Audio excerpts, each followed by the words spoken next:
Hello and welcome to Petrit Lush. Today we have one of the most powerful hatchbacks out there, the Mercedes A45 AMG. This is the 2017 model. It has about 375 horsepower and 350 pound-feet of torque, which is such an amazing power for such a small car.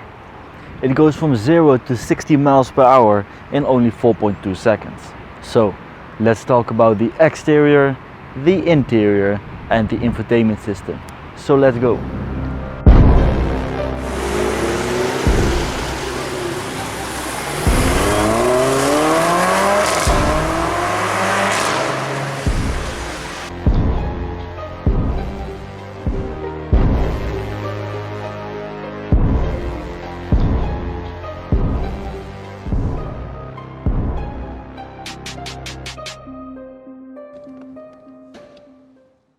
Starting off, of course, with the front of the car.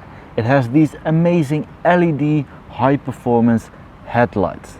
And as you can see, this car has a ton of sporty tweaks here and there. So let's start.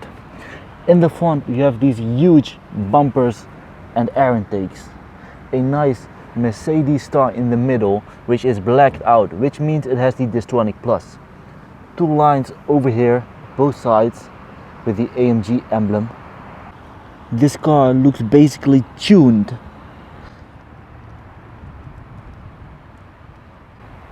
It's beautiful, and these bumpers, they stick out. As you can see, they stick out a lot. And at the side, like I said, this sporty little tweak right here.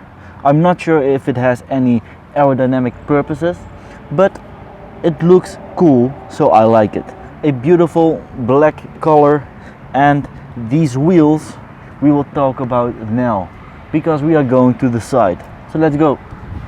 So here we have these beautiful multi-spoke rims, beautifully black with the AMG text engraved at the bottom there.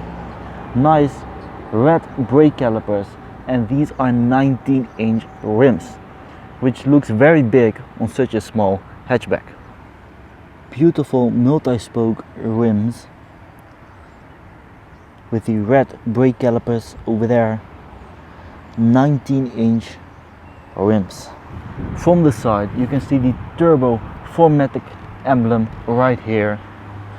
Beautiful lines, and a quick look here at the front to see these sporty tweaks. There's one line which goes from the headlamps all the way to the back, and one here from the bottom, and they kind of connect. That's what it looks, but this one actually goes a little bit further all the way to the tail light. It has a beautiful design, very sporty. In my opinion, a lot sportier than, for example, the Volkswagen Golf GTI.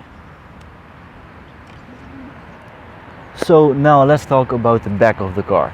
First of all, it really stands out, this spoiler, and I'm pretty sure it's mostly for looks and not for any aerodynamic purposes or for keeping you lower to the ground. Now in the back, also very sporty, are these exhausts and the bumpers that go with them. These headlights, they curve around the car. They are not so slim, they're actually quite big. So I'm not sure what to think of that. Personally, I like the headlights. Personally, I like the tail lights to be slimmer like this. Here we can see the A45 emblem on this side, and on that side we have the AMG emblem. This beautiful spoiler made from carbon fiber. It looks very sporty. So now let's have a look at the interior of this Mercedes AMG 45. So let's go. First of all, upon opening the door, we can see the AMG logo right there. Beautiful.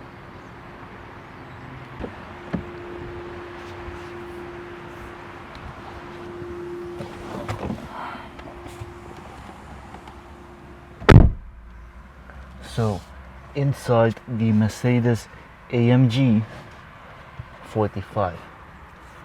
So first of all, a nice sporty AMG steering wheel, and I feel like I'm sitting just above the ground, which gives a very sporty feeling. It has the Harman Kardon surround sound system, so you are ensured of having a nice surround sound everywhere in the car. These beautiful air vents, which look very sporty because they kind of look like a turbo jet engine like. So at the gauge we can see that it has two speedometers which are still not digital. In the middle we do have a small digital screen that shows you all the information you need. It has a rather small display in the middle, but of course it's a smaller car, so that makes sense. It has a nice poke right here to put it in neutral, reverse or drive, and of course the park button as well. Here we have the hardware controller. Of course this is all iconic to how it looks to the A-Class. In the middle we have some cool buttons, such as heated seats. We have a button for the exhaust, so it actually opens up the exhaust valves so that it increases the sound that the exhaust gives, which is pretty cool. Other than that, the steering wheel is a sport steering wheel. It has all the shortcut buttons that you need, and the left side are the buttons to control the gauge in front of you, that small little screen. At the right side we have the buttons for the sound and the mute, of course, and to pick up or to decline a phone call. Also it has a voice button where you can control, for example, the navigation.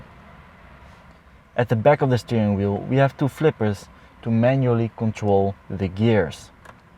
Now at the left side behind the flipper we have a Distronic Plus handle, which basically if you move it up it keeps the same speed, and if you move it up more you can increase the speed, you move it down you decrease the speed, and of course when you hit the brakes, for example, it will stop the Distronic Plus. If you pull it towards you it will go to the speed that it had the last time it was used. So let's have a look at the space. Here in the front you have a little bit of space and a 12-volt output. In here you have a lot of space filled with hair products. Over there also a lot of space, and of course at the doors some space as well. Now I would like to show you what the back of the car looks like, how the seating is there, but right now the seats are collapsed, so we can't do that. But I can assure you, since I drive the Mercedes A-Class, but I can assure you that there's enough space to sit in the back, because personally I drive the A-Class myself a lot.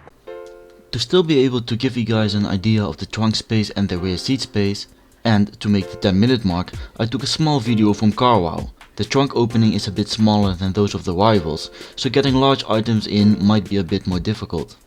You have some nets on both sides to store some items, some tethers to secure luggage, a tire repair kit, and no room for a spare wheel.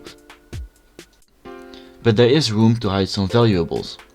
The boot capacity with the seats up is about 341 liters, which is a bit small for this class, but folded down it increases to about 1157 liters. Now what does this mean exactly?